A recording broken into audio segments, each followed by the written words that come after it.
Et merci d'être là pour cette dernière rubrique. Voilà, on termine l'émission après plus de 2h30 ensemble, Sébastien. Hein, ouais. On est en forme encore. Hein. Bel après-midi, hein, encore une fois, excellent. Et c'est marrant parce qu'on a parlé d'amour, on a parlé de place, on a parlé de collégial. Bon. Et là, on est heureux de vous accueillir dans la rubrique de Sylvain Pêche, astrologue. Merci Sylvain d'être là. Merci beaucoup. Sur le plateau avec nous, l'équipe d'Humanitaire qu'on a vu déjà un peu tout à l'heure. Donc Sylvain, tu vas nous parler, toi, de l'astrologie, l'amour vu par l'astrologie. Qu'est-ce que l'astrologie peut dire de ce mystère qui nous guide tous? Alors là, qui nous guide tous, exactement. Voilà. Ça, c'est super important. Je sais. Ouais. Je crois que l'amour, c'est notre véritable nature, tu vois. Regarde, on dit aimer corps et âme. Hein, c'est vrai. Et bon, tout le monde cherche ça. Et comment se fait ça? D'où ça sort, cet amour corps et âme? Tu remontes à l'intra-utérin. Qu'est-ce qui se passe? Tu as deux âmes, hein, l'âme du fœtus et l'âme de la mère, qui s'interpénètrent à travers leur corps, puisque le corps de la mère grossit et le corps de l'enfant se constitue. Cette histoire d'amour corps et âme est intrinsèque à notre condition humaine, et ça remonte au temps de l'unité avec la mère. Voilà. Mais quand on est évidemment, paf, on rentre dans le monde de la dualité. Mais ce souvenir-là, il n'est pas éteint. Mais l'âme, c'est pas un concept religieux? L'âme, c'est ce qui nous anime. Ouais, l'anima, parce que c'est âme, c'est anima. Le souffle de vie, voilà, c'est ça. Et le langage de l'âme, c'est l'amour. Voilà. Bon, ok, merci. On a résumé, voilà. Ah, mais intéressant. Ouais. Donc, si tu veux, les conditions qui sont données à la naissance et que l'astrologie étudie avec ce qu'on appelle le thème natal, c'est le ciel de la naissance. Ça donne nos dispositions intérieures et notre cheminement pour essayer de vivre, de faire vivre cette âme. Et comment la faire vivre sinon à travers la relation? Eh oui. Voilà. Et donc, on part pour un voyage, là. Mais un voyage semé d'embûches, parce que tout n'est pas donné d'emblée, évidemment. Et pourquoi tout n'est pas donné d'emblée? Parce qu'on a des conditionnements. Pourquoi on a des conditionnements? Parce qu'on est dans la condition humaine, pardi. Et si on est, par exemple, considéré comme une gêne pour la famille, une naissance non désirée, tu vois, il va y avoir trace de ça dans le ciel. Donc, on va avoir un scénario d'indésirable. Donc, dans la relation d'amour, cet amour qu'on recherche, on va être parasité par ce conditionnement qui va nous faire rencontrer pour qu'on puisse se sentir justifié dans les croyances initiales. C'est ça que l'astrologie permet de détecter, tu vois. On va chercher des personnes qui vont nous rejeter. Ah, c'est fou. C'est bien fait, quand même. C'est incroyable. Et pourquoi? Pour que la conscience advienne. Parce que si on rencontre une fois une personne toxique, 2 fois, ça commence à faire. 3 fois, on se pose des questions. Oui. Peut-être que inconsciemment, je l'ai choisi, ces personnes. Et c'est le cas. Et l'astrologie peut dire, en particulier à certains moments, on appelle ça les transits planétaires, il y a quelque chose qui se passe, là, tiens, une porte de sortie pour initier quelque chose de nouveau où tu sois pleinement toi-même. Waouh! On en revient aussi à ça, ce qu'on a vu tout à l'heure, être soi-même. Et en plus, ce que j'aime bien dans ce que tu dis, c'est qu'on a notre propre responsabilité, finalement. Eh oui. C'est-à-dire notre capacité à répondre. Responsabilité, c'est ça, c'est réponse, habilité, notre habilité, j'arriverai à le dire, à répondre, ouais. Tu vois. Mais le problème, c'est que l'inconscient est très puissant. C'est 9/10 de notre psychisme, l'inconscient. C'est comme un iceberg, tu vois. Et la partie consciente, c'est juste une petite partie, 1/10. Donc forcément, on est mu par l'inconscient. Et c'est lui qui fait qu'on va rencontrer telle personne, etc. Voilà. Mais il y a possibilité de changer les scénarios. C'est ça qui est intéressant. Dans les deux sens. Comment on change? Comment on change? Il ne faudrait pas déjà se rencontrer soi-même. Eh bien oui, voilà, c'est ça. Exactement. Pour pouvoir offrir à l'autre le meilleur de ce qu'on est. Et comment on se rencontre soi-même? En regardant à l'intérieur, en se responsabilisant justement et en se disant, si je vis telle situation difficile, c'est pas la faute de l'autre, c'est jamais la faute de l'autre en fait. C'est que je suis allé le chercher. Voilà. Une femme se plaint d'un mari taiseux, soi-disant. Il dit jamais rien, il est sinistre, quand je rentre à la maison, il faut que je lui arrache les mots de la bouche et tout ça. Je dis, mais vous lui posez des questions à votre mari des fois? Elle me dit, mais oui. Je lui dis, allez, vas-y, parle. T'as connu ça, quoi. Tu vois le scénario. Ouais. Tu vois le scénario. Et la personne, elle est mue par ça. Et elle va saboter la relation par suite d'un scénario qui a été initié il y a belle lurette, tu vois. Donc, tant qu'elle est là, ça bloque tout. Parce qu'elle ne se connaît pas, justement. Elle est identifiée à son scénario. Et l'identification à un scénario, quel qu'il soit, hein, il y a le scénario du pervers qui va tirer parti de l'autre, qui va contrôler l'autre. Le scénario du naïf qui va se mettre en toutes les galères. Hein. Tu vois, le scénario de la personne qui ne veut pas d'ennui, qui cherche à faire bien tout, bien comme il faut. Il y a plein de scénarios possibles. Mais ces scénarios, c'est l'ego. Et l'identification à l'ego, c'est la plaie du monde. C'est-à-dire qu'on voit que son monde à soi et on ne peut pas s'ouvrir au monde de l'autre. L'astrologie, c'est un art de la relation. Religion, reliée au grand tout. Intelligence, interliguer, relier, ce qu'on fait là. Hein. On est très intelligent, je trouve. Hein. Et puis, relation. C'est le même mot. La relation, c'est lié à notre nature. On est né pour ça. Alors pourquoi ça, c'est si difficile? Parce que c'est quand même difficile. Difficile. Hein. L'histoire d'amour. Ben oui. Finissent mal en général. Ouais. Exactement. Elle est pas mal cette chanson. Ouais. Enfin, j'espère qu'elle va toujours vraie quand même. Parce que... Et non, elle peut ne pas être vraie du tout même. Et oui. Il y a des vraies histoires que tu as dû rencontrer, peut-être dans les thèmes que tu as fait, ou les gens que tu as rencontrés, des histoires qui ont duré longtemps, des belles histoires. Oh là là. Tu veux que je t'en raconte une? Ah oui, si, 20. Avec la musique tout à l'heure de Mélanie. Je vais te raconter une histoire qui va justement faire le point entre, tu vois, les automatismes hérités de notre histoire, et puis le fait qu'il y a certaines fenêtres, comme on disait en off tout à l'heure, il y a certaines fenêtres qui s'ouvrent, et il y a quelque chose de complètement neuf, et de purificateur, et de guérisseur qui peut se produire. Il y a des relations guérisseuses, mais on peut les rejeter. On peut se dire, quel malheur, je risque d'être heureuse.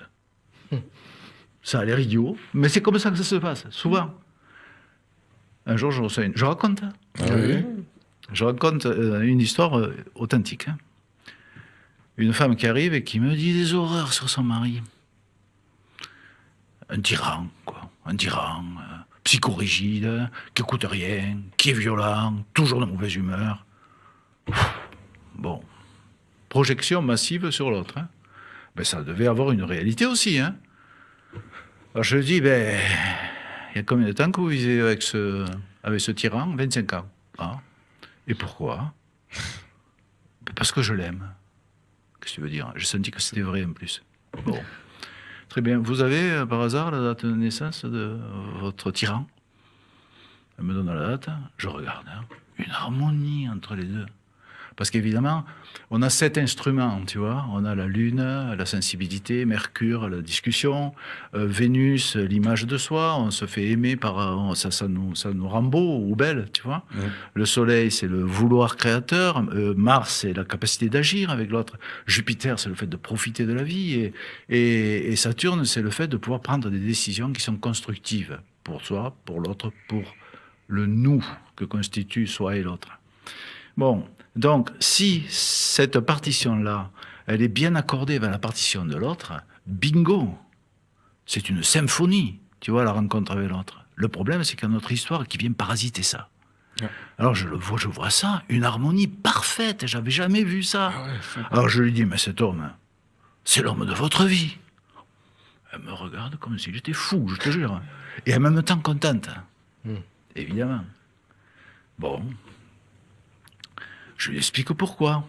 Et je lui explique qu'elle n'est pas habituée justement au bonheur et que par conséquent, elle va maintenir à toute force son scénario difficile. Très bien. Elle sort. Pas de problème. Tout va bien. Quelque temps plus tard, le mari arrive. Beaucoup plus angulaire et plus sombre, lui. Et il me dit, je sais que vous avez eu ma femme, mais vous la connaissez pas. Je dis, c'est exact, je la connais pas.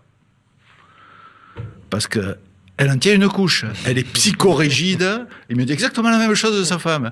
Elle est psychorigide, on ne peut rien lui dire, elle pète les plombs à tout moment, etc. Je lui dis, excusez-moi, mais question psychorigidité, vous êtes pas mal non plus. C'est pas le mec. Ben ouais, c'est vrai, tu vois. La projection, quand on est dans l'ego, tu vois, quand on est dans la survie, en fait, on projette sur l'autre tout ce qu'on ne peut pas intégrer. C'est pour ça qu'il faut d'abord être bien avec soi. Et oui. Et voilà. Et donc, je lui dis, stop, on arrête.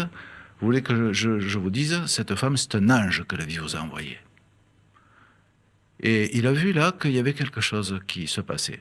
Et il me dit, mais je vais vous dire. Et il me raconte son enfance. C'est un enfant qui avait été abandonné dans un local à poubelle, tu vois, à 9 mois. T'imagines le vécu, il y avait trace de ça symboliquement, hein, dans le ciel natal. Et donc, il était super dur, tu vois, pour survivre, forcément.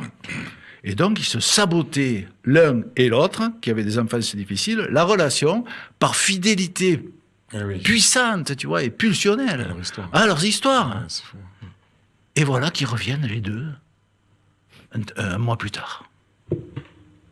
Doux comme des agneaux. Je sens qu'ils se tiennent la main, comme ça, très calme. Alors là, je sors le calache, évidemment. J'y vais, je balance toutes les infos que je peux balancer. À un moment donné, je les vois qui se regardent. Non, pas qui se regardent, qui se voient. J'oublierai jamais ce regard, tu sais. Ouais. Ils se sont vus dans les scénarios qui leur avaient pourri la vie pendant 25 ans. Et tout d'un coup, ils se disaient, mais on n'a aucune raison d'en être là. Et il y a eu une ouverture de cœur, il y a eu quelque chose de magnifique, là, tu vois. Une ouverture, une libération de l'être profond, qui est amour, justement. Et qui était complètement empêché par toute l'histoire de l'humanité, parce que si l'humanité, elle avait développé l'amour, on le saurait, hein.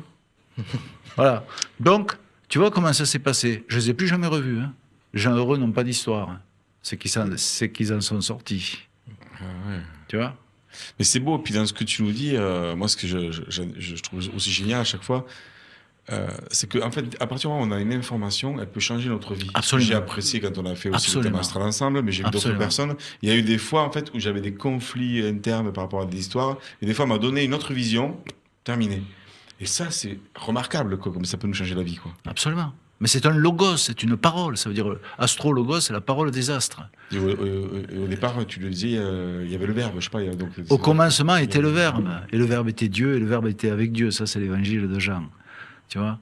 Mais c'est exactement ça. Au commencement était le logos, d'ailleurs. Le texte était écrit en grec. Et un mot, ça peut guérir ou ça peut démolir aussi. Ouais, attention, c'est pour ça qu'il ne faut pas parler n'importe comment. Les informations, il faut les utiliser avec parcimonie, hein, et intelligence, et sensibilité, en se mettant à la place de la personne, autant qu'on peut faire. Hein, quoi. Et une question, est-ce que ça vaut le coup, c'est important de faire un thème quand tu es en couple? Ah ben oui. Là, c'est justement ce qu'on appelle une synastrie, c'est-à-dire qu'on met les astres en commun, ou une comparaison de thèmes, on dit aussi. Et là, tu vas voir, est-ce que les sensibilités sont accordées? Est-ce que la discussion, elle est sur le même canal ou pas? Si tu as de la Vierge en pagaille et l'autre, il est poisson, il y en a un, il va parler avec des sous-entendus, et l'autre, ça va être, non, là, c'est pas logique, il faut que ce soit cartésien, il faut que ce soit A plus B égale C, etc., tu vois? Chacun a sa façon de fonctionner. Est-ce qu'il y a une harmonie qui domine sur les difficultés? Ça se voit, mais alors clairement, est-ce que la relation est profitable? Est-ce que sur le plan sensuel, ça coule, ça coule? Voilà. Et évidemment, il y a des points qui ne sont pas forcément accordés. Tu vois, par exemple, si tu as, je sais pas moi, si tu as deux soleils qui sont dans des signes très différents, par exemple, tu as un soleil bélier et un soleil capricorne, il y en a un qui voit les choses de manière le Capricorne, de manière très réfléchie, raisonnable, et qui veut aller à l'essentiel, un peu froid, tu vois, un peu distant, mais c'est sa manière de fonctionner. Heureusement qu'il y a ça, c'est la pensée qui pèse les choses. Et le bélier est tout feu, tout flamme, qui veut de suite, très réactif, qui veut de suite changer les choses. S'il n'y a que ça, il va falloir négocier. Mais sur d'autres points, il peut y avoir une harmonie, tu vois. Donc c'est ça une relation. Il y a une zone de confort et puis il y a une zone de travail à réaliser. En fait, d'avoir l'explication par l'astrologie, ça permet de le comprendre et d'anticiper peut-être des histoires. Alors, disons de nommer les choses. Et une fois que c'est nommé, comme tu le disais, ça existe. Tant que c'est pas nommé, c'est comme si ça n'existait pas, tu vois. L'astrologie, pour moi, c'est introduire la personne à sa réalité. Semer des possibles que la personne ressent à l'intérieur d'elle. Mais si tu n'arrives pas à le nommer, ben, c'est comme si ça n'existait pas. Et oui, c'est ça. Tu vois, c'est ça. C'est ça qui est intéressant. Est-ce qu'il y a des questions autour de la table, les jeunes, que vous avez envie de poser par rapport à l'amour? À l'amour. Oui. Alors, est-ce que on peut se dire que si on est tel signe astrologique, c'est vraiment incompatible avec un autre signe astrologique ou non? Justement, il y a toujours cette phase et cette marge de manœuvre, si je puis dire. Alors, il faut faire très attention avec ça, parce qu'on dit le signe, c'est le soleil un signe. Okay. Voilà, si tu es né au début de l'été, tu as le soleil dans le signe du cancer, donc tu es cancer. Tu vois, c'est juste ta manière de voir le monde. Mais tu peux avoir la lune, qui est la sensibilité, en bélier.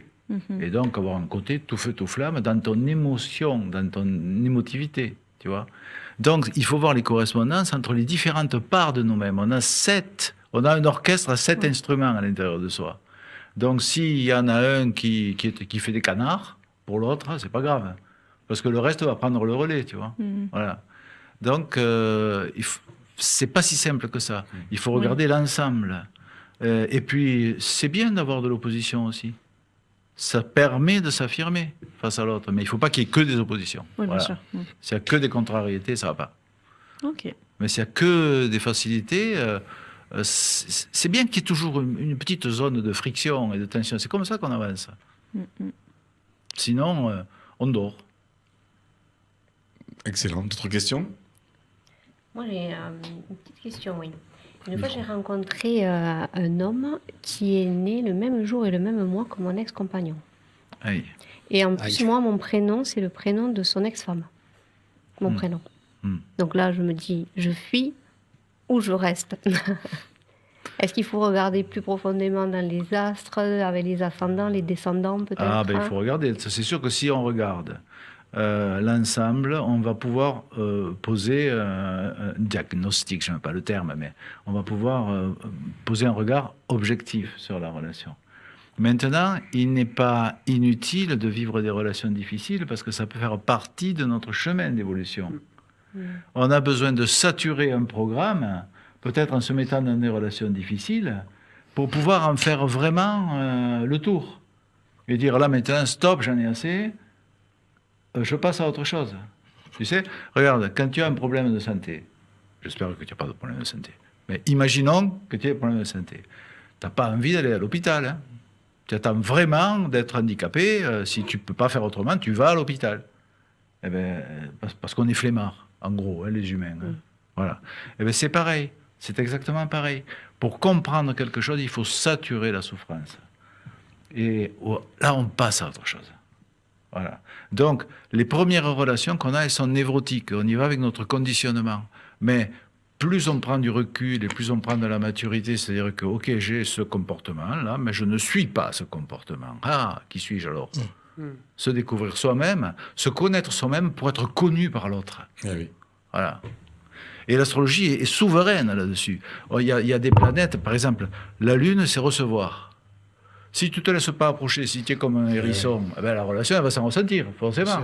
Si la Lune elle est mal regardée dans le thème natal, tu vois, tu as ce scénario de départ. Le Soleil, c'est s'affirmer. Si on te dit, on te fait savoir que tu es nul et que tu n'es pas intéressant, ben, tu ne vas pas oser t'affirmer. Donc du coup, la relation va se ressentir. Saturne, par exemple, c'est la confiance. C'est vraiment, vraiment les 3 points importants dans la relation. Donner, recevoir, faire confiance. Et ça, si tu l'as pas dans ton départ de vie, eh ben, il va falloir que tu le trouves. Les contraintes du thème natal, c'est la matière première de notre alchimie particulière à réaliser. Et l'alchimie, tu sais, il y a la rencontre du roi et de la reine en alchimie. C'est proche de l'astrologie, l'alchimie. Mais je ne veux pas parler d'alchimie spécialement, mais bon. Et de la rencontre du roi et de la reine, c'est-à-dire de la rencontre du masculin et du féminin, accomplie il y a un rebis, c'est-à-dire un enfant, c'est un roi bis, un enfant qui sort. C'est la pureté. La relation nous invite à notre pureté. Bon, je ne sais pas si je parle beaucoup là. Hein. Non, c'est bien. Non, mais vas-y, c'est bien. Est-ce qu'il y a un moment propice, je dirais, parce que ou pas, suivant le signe de la personne, un moment propice pour justement rencontrer... Ah oui. Oui. Ah oui, très clairement. Le dimanche, en général. Moi, je suis astrologue, mais j'ai des cours vite fait sur Internet. Oui. Oui, bien sûr, bien sûr. Il y a des moments irrésistibles. Ça se passe à travers ce qu'on appelle les transits en astrologie. C'est-à-dire les passages. Le thème natal, c'est un peu comme, je sais pas moi, c'est le corps énergétique, le corps astral. Enfin, moi, j'appelle ça l'aura cosmique. C'est-à-dire qu'on a des points, on a nos planètes qui sont dans tel signe du zodiaque, etc., tout ça. Et s'il y a, par exemple, Uranus, qui est explosif quand il se manifeste, qui passe sur Vénus, à tous les coups, il y a une histoire amoureuse. Possible. Ou alors une révolution dans le couple que tu formes déjà, qui peut être un renouveau complet, ou alors, s'il y a du fond, ou alors une rupture. Ça peut être ça. Neptune, ça plane sérieux. Pluton, en général, ça fait des changements profonds, radicaux. Ouais, donc dans la lecture de quelqu'un qui vient te voir, tu peux dire, c'est un moment propice pour rencontrer quelqu'un, là c'est moins... Non, c'est pas qu'un moment propice, c'est il y a quelqu'un. Ah oui, d'accord. Ah oui. Il y a quelqu'un qui va arriver. Ouais. Maintenant, si la personne elle revient un an après, elle dit, Oui. vous m'avez dit qu'il y avait quelqu'un, il n'y a eu personne. Je dis, vous avez regardé? Oui. J'ai regardé là, et oui, il est venu par là, l'autre. Ça, tu sais pas. Tu vois, est-ce que la personne va être disponible? C'est pour ça que, comme tu disais tout à l'heure, c'est une question de se connaître soi. Parce que si on est centré sur soi, du coup, on va générer dans l'espace relationnel autour de nous, eh bien, la rencontre avec quelqu'un qui nous correspondra à nous.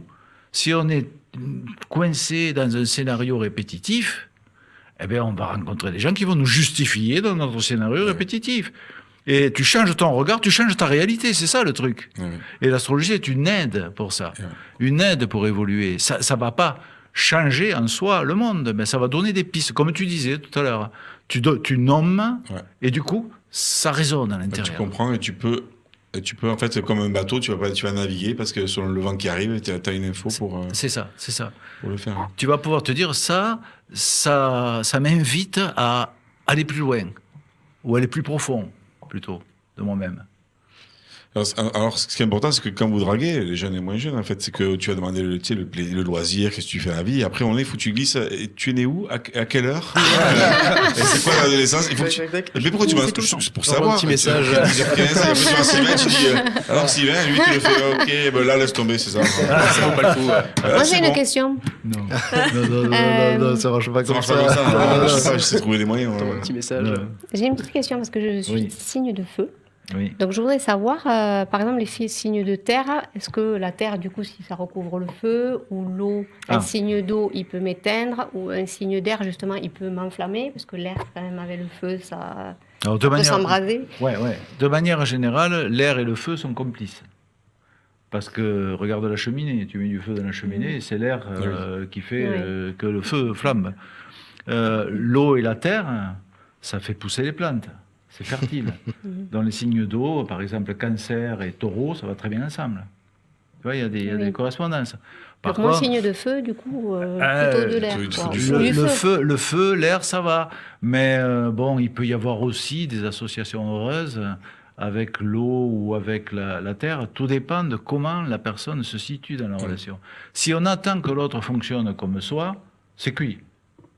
Mais s'il y a une ouverture à l'altérité, qu'est-ce qu'il va me sortir encore, cet autre? C'est étonnant. L'astrologie, paradoxalement, c'est pas définir et enfermer la personne dans un tiroir. C'est au contraire un art de la surprise. Comment l'autre va me surprendre? Parce que, et c'est pour ça que dans les 3 points qu'il y a, la Lune, c'est recevoir. Je simplifie. Le Soleil, c'est donner. Et Saturne, c'est faire confiance. Ah oui. Et s'il n'y a pas ces 3 points dans la relation, c'est comme un tabouret. Un tabouret qui a 2 pieds, il se casse la figure. Tu vois, voilà, c'est ça. Et pourquoi Saturne, c'est la confiance? Parce que Saturne, c'est la limite avec le visible, entre le visible et l'invisible. On ne voit pas Uranus qui est derrière, on ne voit pas les planètes au-delà de Saturne. Donc, on ne voit pas l'autre. Il faut faire l'expérience. Est-ce qu'on y va? Ou alors est-ce qu'on va essayer de le phagocyter, de le faire rentrer dans notre scénario? Est-ce qu'on y va avec le cœur ouvert, avec notre nature fondamentalement aimante? C'est à ça que l'astrologie peut contribuer contribuer à faire advenir. Ouais, mais à aider les hommes à prendre leur place, à être à leur juste place, encore une fois. Voilà, c'est ça. s'enfermer dans une histoire qui est pourrie. C'est ça. Comme l'histoire des deux couples, finalement. En fait, du couple, l'astrologie leur a permis de changer le regard. Mais ça a été une révolution. 25 ans qui se bouffaient le foie, mais c'était leur scénario. Et quand ils ont vu ça, la beauté de leur regard, tu sais, en général, moi je suis assez clôturé, je me fais pas avoir par les émotions, je suis une activité professionnelle, je suis un gros. Mais alors là, c'était tellement beau, j'ai senti que ça palpitait là, c'était incroyable. Ils étaient comme s'ils naissaient. Une troisième énergie. Ah ouais, comme s'ils naissaient. Ah, c'est ça, mais non, mais on était possédés, quoi. Voilà. C'est fou. On arrive à la fin, messieurs. Déjà? Ouais, il est tout 6h là, enfin 6h du soir pour nous, hein, je sais pas quelle heure vous regardez. En tout cas, merci Sylvain. Est-ce que vous avez une dernière question? Peut-être un truc, non, pas trop de questions. Moi, en rewing. Surtout pas Chloé. Non, dernier mot. Non, C'est merci. la question.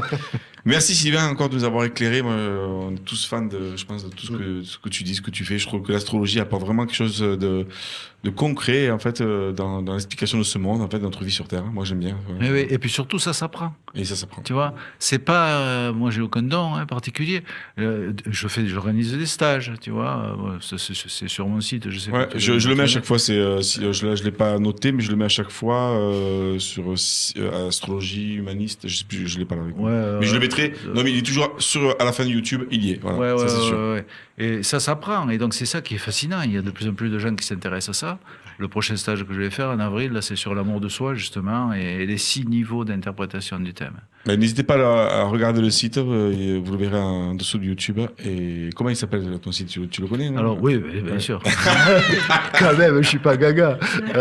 www.astrologie-analytique.com. Voilà, ok, voilà. Merci. Merci. Non, mais oui, donc tu as un stage en avril sur le. Puis je fais des stages sur l'interprétation qui sont ouverts à des personnes qui connaissent un peu l'astrologie. Il y a de plus en plus de gens qui s'intéressent à l'astrologie.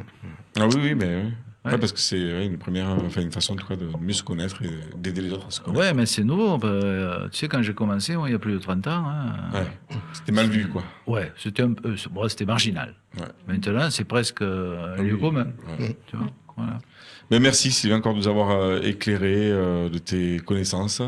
Le maître mot, en plus, c'était l'amour. Et tu vois, sans le savoir aussi, tu vois, même Frédéric tout à l'heure qui a parlé d'amour pendant les organisations, je crois qu'on en a parlé aussi au tout début. Et c'est marrant parce que c'est pas prévu tout ça, en fait. Et le lien aujourd'hui... Et souvent, les liens se font à chaque émission. C'est ça. Chaque émission, il y a le lien qui se fait. Oui, parce que tu sais, cette chanson d'Édith Piaf, sans amour, on n'est rien du tout. Et non, ben oui. C'est remettre de l'amour dans ce monde. Tout le monde le sait, ouais, ça c'est sûr. Noble tâche. Ouais, un dernier mot, c'est chacun un mot, comment vous sentez ou autre chose, et puis comme ça on clôture, comme ça. Vas-y César. Ouais, je terminerai avec le mot amour du coup. Hein. Oui, bah oui. Mec, tranquille, voilà. César, intelligence artificielle, lui ça merde pas. C'était passionnant et très intéressant, l'ensemble de l'émission et des sujets abordés, et ça tous rebouclait bien. Ouais. En un mot. Merci d'y avoir participé. Oui, c'est vrai que j'ai dit un mot aussi. Merci. Chloé. Oui, mais comme a dit César, c'est vrai qu'à chaque fois les liens se font assez naturellement et un peu même au hasard. C'est pas du tout prévu, donc c'est toujours intéressant. Et de clôturer aussi sur l'astrologie. Je pense que c'est quelque chose qui rassemble beaucoup et qui interroge aussi beaucoup. Donc, c'est la parole du sage. Ouais, c'est Sylvain Pêche. Quand tu me dépeins comme ça, je suis gâteux. C'est ça. Non, mais va détruire après l'émission. Ça va pas du tout. Mais non, le sage, c'est celui qui sait, c'est pour ça. Céline. Moi, je voulais remercier parce que c'est intéressant tout ça. Et puis chaque intervenant, c'est vrai que ça apporte à tout le monde avec les sujets divers et variés que tu nous proposes, Laurent. Donc merci pour tout ça. et pour cette bienveillance qu'on ressent ici et cet amour. Ben, merci, Je finis par ce mot aussi. Ben oui. Sylvain, alors, comment tu te sens? Vous êtes 3 fois que tu nous rejoins. En tout cas, merci d'être là. Eh ben, moi, je vous remercie, parce que, comme je le disais la dernière fois, pour moi, toutes les occasions permettant de faire la promotion de cet art sacré qu'est l'astrologie, et largement massacré d'ailleurs, Oui. trop souvent, c'est faire œuvre de salubrité publique. Parce que le seul problème qu'on ait, le seul ennemi considérable, c'est l'ennemi héréditaire. C'est l'attachement à ce qu'on connaît, qu'on répète sans savoir. La libération de l'être, ça passe par l'âme. Et le langage de l'âme, encore une fois, c'est l'amour. Voilà. Belle conclusion, merci. Merci Silvano. Muchas gracias. et Sébastien, non? Sébastien. Vraiment, comme tu le sais, hein, Sylvain, passionnant. Ouais. Voilà, passionnant. Merci beaucoup. Merci. C'est toujours un plaisir. Cette Merci émission, beaucoup. encore aujourd'hui, il y a un fil conducteur qui se met dès le début. Ouais. Et bizarrement, comme on disait, sans prévoir, ça s'ajuste, ça se fait naturellement. Voilà, et on finit toujours par la rubrique astrologie de ta part, qui est encore une fois passionnante. Et merci beaucoup. Mais il y a une grande ouverture sur ce plateau, et je crois que c'est de votre fait. J'ai fait dans le temps quelques émissions dans des télés officielles, on va dire. C'était absolument pas la même ambiance. Tout le monde était stressé parce qu'on était cadré, il y avait tout ça. Ici, il y a une liberté. Et ça, c'est super et c'est à mettre à votre actif, ça. Merci. Et je vous en remercie, en tout cas. Eh bien, merci à toi Sylvain, mais on peut dire aussi, pour terminer, merci au studio MySound, parce que l'équipe qui est ici aussi nous permet tout ça. Ils sont super, en fait, on est vraiment bien accueillis. Ouais. Je pense qu'ils ne seraient pas là, peut-être qu'on ne ferait pas la même chose. Pareil. Et donc merci, là, ils nous écoutent, ou alors ils font comme ça, je sais pas. Non, le studio MySound, en fait, il se trouve MySound ou Regbox, voilà, c'est un peu les deux. Ils se retrouvent à l'Union, et grâce à eux aussi, ça nous permet ce professionnalisme et cette amplitude humaine. Ouais. Voilà ma conclusion. Moi, en tout cas, merci d'avoir participé à tous. Tous les invités, c'était génial. Je me suis encore régalé aussi avec vous. Merci de nous suivre, encore une fois, de partager, de commenter, et de tout ce que vous faites. De nous envoyer des messages et des photos, en train de nous regarder sur YouTube. On se prend un peu au sérieux des fois comme ça. En tout cas, on sent que ça apporte quelque chose. C'est une chaîne d'enseignement. C'est ce on prône aussi avec Sébastien, dans lequel on avance. N'hésitez pas à nous faire des suggestions aussi, si vous avez des personnes qu'on peut inviter. On vous dit à très vite le mois prochain pour le mois d'avril. Et puis, viva la vida! À bientôt!